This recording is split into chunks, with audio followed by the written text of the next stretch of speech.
প্রিয় দর্শক মণ্ডলী, আসসালামু আলাইকুম। আশা করি দেশ এবং দেশের বাইরে যেখানে যে অবস্থায় আছেন ভালো আছেন এবং সুস্থ আছেন। প্রিয় দর্শক মণ্ডলী, আপনারা জানেন আমি বিগত কয়েকদিন যাবৎ ইফতারি দিয়ে আসছি, আজকেও দেবো ইনশাআল্লাহ। তবে আজকে গোপনে যারা নাম দিয়েছেন তারা চলে আসবেন, তারা আমি নগদ টাকা আপনাদের হাতে দিয়ে দেবো ইনশাআল্লাহ। আর এখন আমি যেহেতু রাস্তায় বের হয়েছি, তো হঠাৎ করে আমার একটা দৃশ্য চোখে পড়লো, তাই আপনাদের দেখানোর জন্য।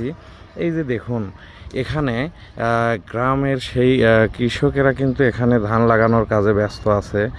পাশে সুন্দর একটা পুকুর, এখানে দেখুন কত সুন্দর একটা দৃশ্য গ্রামীণ। এখানে অনেকগুলো হাঁস খাবার খাচ্ছে তাদের নিজ গতিতে। এই যে দেখুন, দারুণ একটা দৃশ্য, দারুণ। এদিকে দেখুন তারা কিন্তু মাঠে ধান লাগাচ্ছে, এই যে মাঠ ভরা ধান দেখুন।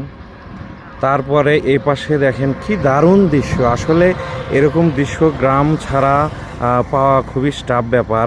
গ্রামীণ চিত্রগুলো দেখলে মনটা ভরে যায়। প্রিয় দর্শক মণ্ডলী, যারা প্রবাসে থাকেন গ্রামীণ দৃশ্যগুলো আসলে নিজে চোখে দেখতে পারেন না, তাদের জন্য আমার এই ভিডিওটি।